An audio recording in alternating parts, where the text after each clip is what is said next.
Hello everyone and welcome to episode 3 of the Unstoppable Leader podcast. And in today's podcast, you'll hear the story of the lovely and unstoppable Lisa Teh, founder of Cody Agency. Now, some people want it to happen, some people wish it would happen, and others absolutely make it happen, as Michael Jordan said. And Lisa Teh is one of those. She went from being a tax consultant at KPMG to founding a marketing agency and attracting investors to build and grow 4 to 5 different ventures. She talks about the imposter syndrome, her tips for courage, the things she did to help transition from a 9-to-5 job to a business that she runs right now, which feels like home. Lisa Teh is a game changer, a super smart businesswoman, an inspiration to many, both young and experienced. So if you're at a time in your life where you're trying to make a decision or simply want some inspiration to make things happen, then this one is just for you. So welcome to the Unstoppable Leader podcast with your host, Maria Patisetti. And today we have with us an unstoppable and gorgeous leader, Lisa Teh. Welcome, Lisa. Thanks, Maria. Thanks for having me. So good to have you. I feel like we're going to be talking for hours. I think so too. I need to keep an eye on the clock because I know we could be here for an hour and a half because we just spent half an hour talking. So Lisa is the founder of Cody Agency. I'm going to read this out because there's too many things about you, Lisa. Amazing. The founder of the Cody Agency, which is a digital marketing agency. You're the co-host of a newish podcast called Lick, which you do with Nick Bell. That's a hilarious duo. You also founded a beauty brand, 101 Lifestyle. And you're the co-founder and editor of Couturing. Did I get that right? Because I cannot pronounce it. Nailed the pronunciation. And then you're just about to launch an online platform for business mentors, tell me if I get that right, and coaches to connect them with people who need it, and that's called Listening. That's 100% right, and that is also with Nick. So still not sick of him yet, surprisingly. I'm really surprised. I just love your banter and your energy, by the way. I just have to say that. And what I found amazing about you, and this is for the younger people in the audience listening, and it doesn't matter what age you are, but you came through your typical traditional background, right? So you did law, so clearly very smart cookie at school, got law and commerce, did both double degrees together, conjoined, whatever you call it here, because I studied in New Zealand, so it's different what they call it here. You did that. And then, of course, you made the move to the very untraditional, from the background that you come from, into business. So tell me, what got you to do the crazy things? Yeah, so I was always very passionate about creativity, and I was talking to you before the podcast, and I used to actually make my own clothes. So I wanted to be a fashion designer. But my clothes would always fall apart after one wear. I'd have to cut them off my body. So I thought, look, probably not the best at fashion design, surprisingly. And my parents are Malaysian Chinese background, so they're very conservative. So they were not exactly excited about my career desire to be a fashion designer. So they said, look, why don't you go into something a little bit more safe, and you're probably going to be more likely to get a job. And I thought, well, yeah, I guess so. So then I ended up doing a degree in commerce and a degree in law, and somehow fluked my way through that. Still don't know how. There is no doubt there is a whole lot of brains behind that. You cannot fluke your way through law and commerce. Just give yourself that credit. You're very kind. I sort of just managed to scrape through, and then I ended up starting my first graduate job as a tax consultant at KPMG. Wow. And I look back and just go, what on earth was I possibly thinking? I have no idea, really. So I blame my tax lecturer at uni because he was really great and somehow made tax interesting. And then from there, I actually ended up going to a law firm. So I worked at Blake Dawson, which is now Ashurst, and I went to the tax office. So obviously an absolute sucker for punishment. Could not get out of the tax industry. Kept thinking, it'll get better. I'll love it more as I move. I'm sure it'll be fine. I'll move to another tax job as if it's going to make it better. What an idiot. More interesting. Oh my God. Yeah, I know. Seriously. And then, so I was actually in tax for probably about almost 7 years all up. So that's such a long time. Yeah. And then along the way, I started a fashion, beauty and lifestyle website with my former business partner, and that really gave me an insight into the digital world because it was at a time when blogging was quite new, social media had just started, so we really got the chance to explore the platforms, immerse ourselves in the platforms and see the rise of it, and it was really exciting for me. So from then I actually managed to leverage off that background and move into working at Witchery, which is the fashion company. So I was like, finally in fashion. So that was actually really exciting for me. But then after there, I just thought, I think I was always, the back of my mind, I was always wanting to do my own thing. So my former business partner and I decided to start Cody Agency, and that was about 5 years ago. And I have, I don't know if it's imposter syndrome or what it necessarily was, but throughout my tax career, I never really felt like I knew what I was doing. And I was almost sitting there going, oh my God, someone's going to tap me on the shoulder one day and go, I know you know nothing about tax. You've just been totally imposter syndrome. All of us go through that, right? And sometimes we still do. Yeah, and it's actually crazy. And it's so funny because I think I really felt like that throughout my whole tax career, but now I'm in digital marketing. I've never felt like that. I actually feel like I'm doing exactly what I'm meant to be doing. So it's such an incredible feeling. Yeah, it's an amazing feeling, like going from feeling like, oh my God, I'm about to be exposed any second, to going, hey, I actually am meant to be doing this, and I feel really comfortable and excited by it and energized by it. Like that's such a great feeling. And I really do feel that, I don't regret doing the tax work, because I really feel like you need those things to know what you don't want to do, and you need those experiences to appreciate the good. So I never regret it. And I obviously learned a lot during my time many of which the things that I learned, I apply to my business today. So yeah, I don't regret it, but I'm much happier now. When I was thinking of bringing you on the podcast, there's what I thought about immediately is a person who makes things happen. And it reminded me of this saying by Michael Jordan. I think even you've shared it in the past. Some people want it to happen. Some people wish it would happen, and others make it happen. So I can only imagine what it took and the courage it took to make that switch from tax, because it's the other side of the brain to the other side of the brain, really. So how is it, and you've now got 1, 2, 3, 4, like 5 different ventures going, even if it is a podcast, it's still, I know how much effort that takes. So what is it that made you, how did you get the courage? So for the listeners, what practical things did you do to be able to, first step, which was tax to this, and then to keep on doing the several things that you've done? Yeah, it's quite funny because people always go, and I've said this a few times, like people go, oh, it must have been really scary to make that transition. It must have been really hard. And I said, what was actually harder was spending 9 to 5 in a job I wasn't passionate about. Can you imagine spending most of your waking life just counting down? I was literally like, oh my God, is it 5 o'clock? Is it 5 o'clock yet? Oh my God, is it 5 o'clock? Is it 5 o'clock? Oh my God, I think my clock's broken. It's not 5 o'clock yet. Oh my God, how is it? I think it's going backwards.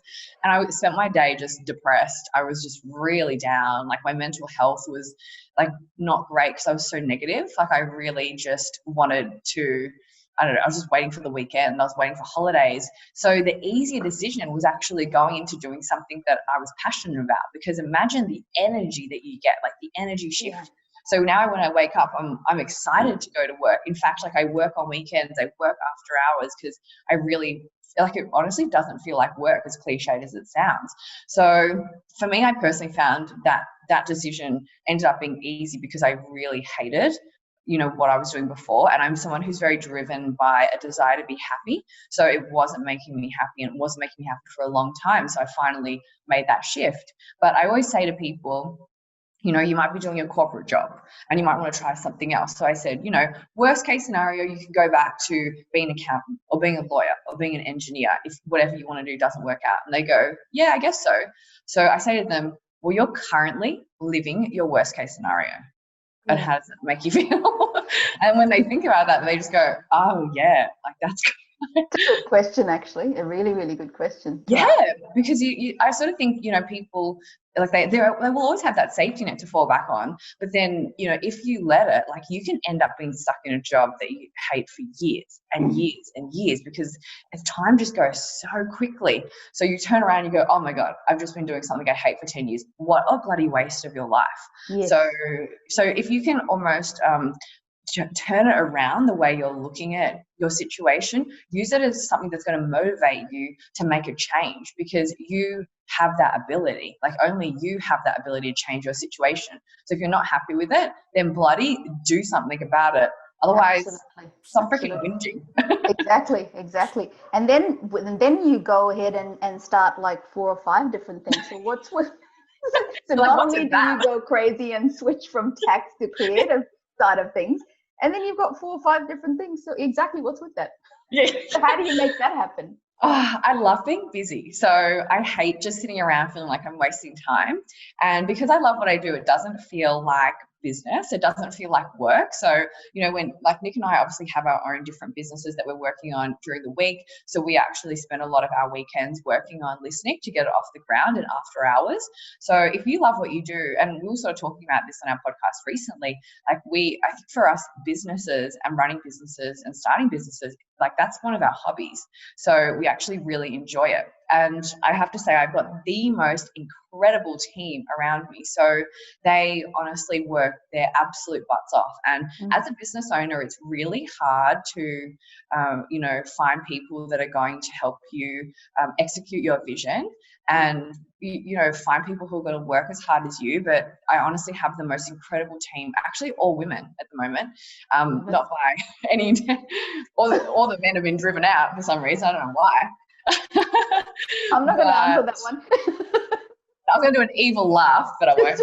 I won't even attempt an evil laugh. No, I honestly was not by design. It just happened to be that we have a team of all women at the moment. But, you know, and for me, that's actually really important, because I came, well, I guess I cut my teeth in the corporate world, and it's very male dominated. So it was really hard to actually find women in business that I could look up to from a career perspective, from a starting your own business perspective. So I'm super fortunate to have amazing women around me today that I can look up to, get advice from, aspire to be like. But when you go through the corporate world, it's literally like you look up and there's, say, out of 40 partners, there's like maybe 2 women. I'm like, there's a real problem here, you know? So I feel really fortunate that I have an amazing team around me who allows, like, they accept me for me. Like, I'm an absolute mess. I'm like an absolute, like, yeah, I'm literally like this tornado that just comes through and messes everything up. And they just really are very accepting of all my, you know, challenges of following processes and wanting to operate at warp speed all the time. And I really feel like we have a culture where we really try and accept everyone for who they are. And we're very much a strength-based business, and I think that's what makes businesses really strong. Like, you don't, obviously you always want to be improving your employees, but you want to also accept them for their strengths, because that's when they're going to perform the best. So give them you know, a role where they're going to excel, like, and help them develop and be the best they can be, because it's a much shorter path to get from good to great than it is to get from terrible to good and then hopefully then get to great. So I definitely feel that running a strength-based business is something that I'm really passionate about. Fantastic. Are there any particular tools that you use to assess the strengths? Oh, that's a really good question. So we do the personalities test. So we understand like whether people are introverts, whether they like to plan. And you know, I really feel like by understanding people, you know how to get the best out of them. Like, even giving feedback, I'll be honest, I'm terrible at giving feedback. My head of ops, Lana, is like an absolute gun with people. I'm just way too soft. But that's why you have her, though. See, I was just thinking as you were rattling through these things, right? See, making things happen never happens on your own. Yes. I mean, for you to be able to do the 4 or 5 things, clearly you need a fantastic team. Yeah, absolute killer team. And, you know, I was actually reading this book the other day called Scaling Up, and it was saying, and I actually did post this on LinkedIn, it was saying that, you know, people are generally managers or they're leaders, and managers really know people's differences and know how to get the best out of them, whereas leaders create a vision and they unite people around that vision. And I really do feel like together, Lana and I are like the perfect match, because she's able to, you know, like, not tame me, well, actually Tammy, but she's able to go, okay, you've got the crazy ideas and I'll help you execute them and get the best out of the team, because it's really hard when you're, when you're wanting to start a business, sometimes it's not for any reason other than you want to do whatever your business is. So for example, for me, it's do digital marketing. I genuinely love that.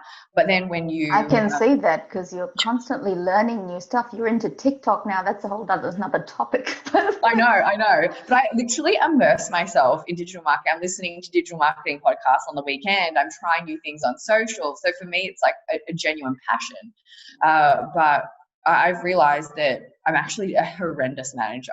So I'm really bad at actually managing people. And I did a post actually the other day on LinkedIn, and I said, I'm not a good manager. And that's really hard when you're trying to run a business with people.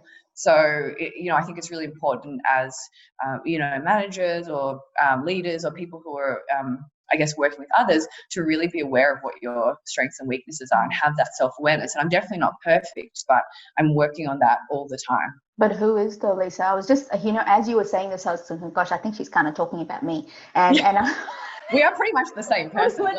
Exactly. But also to make you feel better, I have spoken to so many entrepreneurs and founders of businesses, and this is exactly it's a problem and an opportunity, right? So great visionaries, but terrible at necessarily leading people. They see and buy into your vision, which is why they're part of your team. But on a day-to-day basis, it's best that we get out of their way and somebody like your ops manager to come and manage, because otherwise it would be an absolute nightmare. Oh yeah, we are heading at 100 miles an hour and expecting everybody to catch up, and then you kind of switch. You go and found 3 other businesses, and you go, oh, by the way, this month I'm starting this business, so let's all make it happen. So that lovely, was it Lana you said? Yes, Lana. So Lana is an absolute must for everybody. I think everybody needs their Lana. So I have my Lana. I would say that to people. I go, oh, you just need a Lana. And I said, but please don't take my Lana. No, don't. But when it comes to game changers in a business, it's like that, you need that person. And the thing is, you might be that person who is great with people, but then you need to then have someone in your business who's going to create a vision and create new products. So that might not necessarily be you, like do whatever your strength is, but then find your team around you who are going to be different and support your weaknesses to some degree, because I think people sometimes try and hire people who are exactly like them. But what's the point of having a business where it's like an echo chamber and people are just going, yes, yes, yes, yes, yes, I'll do anything you want to do, and they don't challenge your ideas and they don't come at things from a different perspective, because that's when you're going to be really strong. Absolutely. Like in the Making Things Happen list, one of the things I was thinking, obviously some of these businesses you're doing on your own and some of these you're in partnership with Nick. How are you finding that? Because this comes up a lot, right? Especially as an entrepreneur, you keep hearing this over and over again. It's better to own 10% of something that's worth something rather than 100% of something that's worth nothing. So sometimes when you take on those partnerships or joint ventures or whatever that might be, you have a better shot at success. What is your take on that? How does that work, and how is it working for you? Yeah, God, look, I could not agree with that quote at all. And I've definitely been someone who I believe in that so much. Like I would much rather have a small portion of something that's huge and has the potential for something big than be sitting there slaving away for my own ego to say that I own this or I'm making all the decisions. So I've never been someone who wants to, own everything. Like I'm very happy to share success. And in fact, it's, I guess when you're not driven by money, it's a lot easier to make that decision. So I'm not someone who's really driven by money. It's the enjoyment of getting to work with someone else and share that success together. Like that's incredible. And then you have someone who can share the load with you. So when you are struggling or you don't have the capacity to do something, you can lean on the other person. But I think it's so important to find people who you can communicate really well with and who share a similar vision and approach to work and a similar work ethic. So, I actually like working with Nick has been super easy. Like we get along really well. So I've been super lucky. And I think we have really complementary skills. So we haven't had an argument yet. That's pretty good. How long have you been working together? Well, we only met last year, like through LinkedIn actually. Well so we, so then he actually invested in my business. So then we just found that we got along super well. And then we started the podcast. We had a show last year. And then listening just sort of came about really organically. It wasn't forced, which I think makes it really exciting when that happens. And then with when I won, I actually do that with my husband. So that was something that we were excited to do together, and we actually work really well together. So he's Wow. yeah, like I think we're quite lucky. And at the start, it wasn't always the case because we didn't have, I guess, clear roles. But then once we worked it out and said, okay, yes, this person's in charge of this person does that, then we could work super well together. So haven't killed each other yet, which is great. You're still married? Still married. He's very patient with me. Like I think you and I are very similar. Like we're probably like a ball of energy, and we're, our mind's moving all the time. We never want to stop, and that can be exhausting to be around. Like I could not agree more. It's really kind of freaky how similar we are, actually, because my husband, I jokingly, people do refer to him as the Buddha, and I'm like the crazy one. So it's like a yin and yang, right? So we balance each other, because if left to my own vices, like I would exactly be a tornado that just goes in and just blow up everything along the way. The energy is fantastic because it sets the vision. But you need somebody to bring you down. Exactly. And he will also love your energy too, because sometimes if you're someone who's too chilled out and too relaxed, then you won't end up really, not to say you won't end up achieving things, but we're very much more, well, I'm just talking on both behalf of both please of go us, ahead. like you and I. We're not people who are going to sit back and wait for something to happen. It's like, if we want something, we're the sort of people we're going to let nothing standing out in our way to get to that place or to achieve that goal. Whereas people like our husbands are more probably, more likely to be like, oh, good things will happen. Like, we'll just keep working hard and they'll come to us. But, I think you need both of those almost energies to come together and spur each other on in different ways. So, your husband is probably similar to my husband. They're like, you need to have some downtime. You're going to burn out. You need to relax. And you and I will be there trying to push them to get them out of their comfort zone and go for what they want, And it's not about being, well, I say it's almost like be aggressive. Like, you don't have to be an asshole, but go after what you want. Assertive, exactly. It's not that our husbands aren't. It's funny because you talked about profiling strengths, right? So when I think about the DISC profile, I don't know if you know a bit about that. So I'm your classic D and I, and he's the S and C. So it's like or I and C. I don't remember which one he is, but it's the perfect complementary personalities. And I'm pretty sure with your team, they probably complement and beautifully gel together, which is why you make so much happen, as you do with hubby too.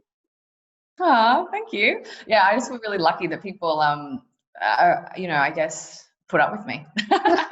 No, but I'm sure if it wasn't for the energy that you bring to the table, Lisa, I mean, people wouldn't invest in you. You wouldn't have the growth that you're having, and you wouldn't make the difference that you're making. I mean, your podcast is hilarious. I know. I remember when we started, I'm like, is anyone even going to listen to this? Like, we're just talking crap.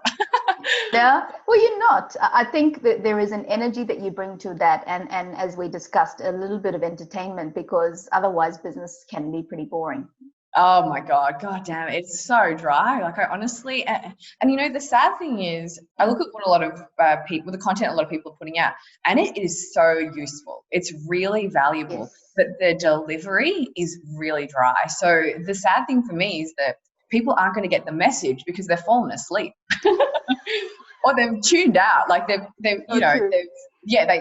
haven't got past, 1 or 2 seconds. So when Nick and I said about creating our platform, and I guess almost like our personal brands, we thought, okay, we're definitely not serious people. We work really hard, but we're not like, we do bloody chair races in the office. Like, people would think that we're like kids, not actual professional business people. But we thought, how are we going to get people to be engaged so they learn? And one of the ways to do that is through entertainment. So we thought, let's actually try and make it a bit more interesting so people will listen. Hence the name Lick. And I'm just like, it would seem like a funny joke at the time. And then that we're trying to get people, when we, go, hey, do you want to come to the podcast? Like, yeah, absolutely. What's the podcast name? And I'm like, Lick. Like, they're like, sorry? I'm like, Lick. Like, well, so Lisa, Nick. Exactly. So it makes sense. But I think people are like, you guys are so weird. But then they remember it because it's something so different. So for us, it was like, okay, how are we going to get people to listen to all the lessons or all the mistakes that we've made so they can avoid them, all the learnings that we've had so they can get to where they want to go faster. So we thought, let's do it in an entertaining way. So thank you so much for even taking the time to listen and engage with our content, because we want to make a difference in the business community and help people do what they want to do and achieve their dreams and be happy. Who doesn't want to be happy? So we're both super passionate about that. So hence why our next project is Listening, also a combination of our names. We're running out of letters. Better than like it's a few more, so that's okay. If you come up with 2 more businesses, you are going to have to come up with something I know, different. it's going to be like, oh my God, maybe our surname's going to start Yes. bringing that into their table. That's what I was saying to him. Maybe it's going to be table next. But yeah, like we really wanted people to achieve what they want to achieve and not let anything stand in their way. So we want to be able to help people find a mentor and like a business coach and a mind coach and have that anywhere in the world, and then be able to connect with them on an ongoing basis and do it through video conference through the platform, and actually become better at business and like not make so many mistakes, because I've made so many mistakes, and I just think, God, if I had someone there along the way who could help me avoid that, then I wouldn't have wasted so much money. I wouldn't have wasted so much time, so much energy. So if you can learn, like there's that quote, it's like something like a smart man learns from the mistakes of others, but a wise man, a smart man learns from his mistakes, and then a wise man learns from the mistakes of others. So it's like, don't feel like, I'm like, got the quote totally wrong. Sorry, Confucius. No. It's actually pretty good. You got the message across. I agree. I mean, I've always had coaches and mentors. I mean, and I wish I had started it earlier too. But nowadays, I think one of my coaches says to me, he's got 14 coaches for every single area of his life. Good on him. So speaking of making things happen, that's one really good way to make things happen, is to just get the best people around you, just like you have your team, but the next level is coaches. And I'm looking forward to the Listening platform being released. By the way. Thank you. Well, hopefully you'll get on it as a coach, and then maybe you might find a coach as well. Absolutely. So what's next for Miss Teh or Mrs. Teh? I kept my surname. That's right. Ms. Teh. Look, that's a great question. So we're going to be launching Listening in a couple of months. So I think that's going to keep me busy. And then obviously just getting Cody through Corona. Like that's oh gosh. That's been quite challenging, but the team have been so resilient, and pretty much most of our clients have stuck with us. So I feel eternally grateful for that. And I really feel that hopefully, fingers crossed, we're through the worst of it. And, I really use it as an opportunity to get my own, we'll get the business in order. So we got a new website, we got our marketing on point, we created new products, refined our processes. And, I think that if you see it as a positive opportunity to do something, then you're going to be able to come out stronger. Whereas I think if you look at it as a real negative, it's like you're just going to be stuck in this negative mindset and you might not actually even make it through. So, I'm definitely a glass half full person. So when I see a situation, I just go, where's the opportunity here? Where's the positive? What's the positive to come from this situation? Because it's always there. You just have to look, and you might have to look pretty hard, but there will be a positive there. So I'm excited for the rest of the year. I still can't believe we've been in lockdown for 3 months. That's crazy. And it's still going. So it is. Yeah. But I just I could keep talking to you for hours and hours, as Don't we stop. said. I have to, because why? You're like, I need to do my chores, and I've got like a million things to do. Just get off the bloody off. That's exactly right. But it's been an absolute pleasure, Lisa. And I just want to say for the audience, right, behind the crazy chair races and all of the crazy things that you and Nick do, there is a lot of strategy and intellect. I think I need people to understand that, because you don't pull off success without thinking it through. So whilst it might look crazy and kooky, it is. There's a lot of intelligence behind it, and you're a great example for the younger people coming up to show them that you could make anything possible if you put your mind to it. And I think I've read somewhere, it's not that you're just passionate, but you're obsessed. Like, your obsession with social media marketing is what makes it possible, because the amount of hours you invest, you wouldn't be able to do that unless you're obsessed with it. Yeah, I fully agree with that. And we're both, and I don't know why I keep speaking on behalf of you as well. No, please. It's like twins. Yeah. You could have really just answered all my questions today. Yeah. But, you know, I feel so lucky to have found something that I love. And, you know, I can tell that you're the same. You know, we wouldn't be doing this on a Sunday morning if we genuinely love it. And it's almost quite sad, like how much I love my job and I love what I do. But, you know, I know there's not everyone has been lucky enough to find something that they're passionate about. But I want to say, don't give up. Keep looking, because it's out there, and you might have to, you know, go through a bit more heartache to find it, but just never give up, because like, who doesn't want to be happy? And I'm living proof. I'm actually living proof that it's possible. So, and I never thought it was, you know, there were times, you know, during my corporate journey where I just thought, oh my God, this is the rest of my life. Like, how sad. But I got out there, and you know, you can do the same thing. There's literally, and I read this really great quote ages ago, or something like, the only thing standing in the way of your dreams or you achieving your dreams is you. Yes. So the minute you decide to stop feeling sorry for yourself, get off your ass and do something to help you get closer to achieving your dreams, then the happier you're going to be. Oh, absolutely. And quite frankly, for some people that may be tax, I've got a sister-in-law who just she's a tax lawyer and she loves it, and she keeps winning all the awards for it, right? So whatever is your passion, whatever is your obsession, I hope you find it exactly that. And for those who want to reach out to you, how do they find you, Lisa? Yeah, well, they can find me on LinkedIn. I'm pretty much on there all the time. That's quite embarrassing. If I'm not on LinkedIn, I'm probably on Instagram. So Lisa Teh on LinkedIn, Lisa Teh _ on Instagram, and Lisa Teh on TikTok. And Teh is spelled T-E-H. Yeah, it's actually a spelling mistake when I think about it, because it always autocorrects the thus. I'm like, why didn't I change my surname? That's like a bit of an oversight by my behalf. But I wanted to say thank you so much for making the time to speak with me today and give me a platform to share my story. And I just want to say, and I actually did a talk for a couple of school kids a couple of weeks ago. And I said to them, like, I'm no one special. Like, I'm not, you know, someone who's born into a particular family or into a particular, I don't know, situation. I'm just someone who works their butt off. And you can find success or find happiness by doing exactly the same thing. It's not, you know, because sometimes I think you look at people in the media or you look at people on social media and you just go, oh, like, you know, I can't be that person. And it's like, you can be. There's literally, a lot of the time, there's nothing that's stopping you. So, yeah, I just wanted to let people know who are listening, like, I'm no one special. So if you want something, just go for it. Like, you know. Thank you so much for saying that, because sometimes social media creates such an image that some people find that unattainable. Yes. And I believe every single human being has the potential to be whatever they choose to be. Yeah, what a great quote. Yeah, absolutely. Yeah. I'll steal that. Maybe a post on LinkedIn soon. Next week, be like, oh, at least tag me. Just tag me. That'll do. Yeah, I'll tag you. Yeah. You've got a bigger audience than I, Lisa, so go ahead and tag me. But thank you for using your platform, because, you know, like, I'm not saying I've got a big platform. There's people who have millions and millions of followers. But the thing is, and that's the beauty of social media, we all have a voice.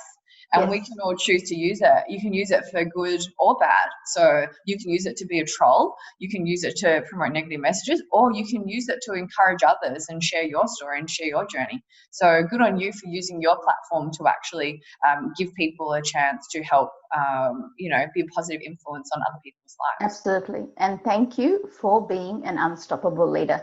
And thank you for spending a Sunday morning with me. Oh, thank you. You're like, okay, we've got to wrap it up now. It's like she keeps talking. We need that wind-up music. But thank you so much, Maria. I really appreciate the opportunity. No worries. Thank you. Lots of love. Hope you enjoyed that. Thanks for tuning into the Unstoppable Leader podcast with me, your host, Maria Padissetti. And if I may ask you for a favor, please drop me a review on iTunes, Spotify, or Stitcher. I'd love your feedback and love to hear what you think. And if you want to stay up to date with me and the business that I'm in, then please check out my LinkedIn page, Maria Padissetti, or our website, theunstoppableleader.com. That is theunstoppableleader.com. Thanks for listening, and until next time, be unstoppable.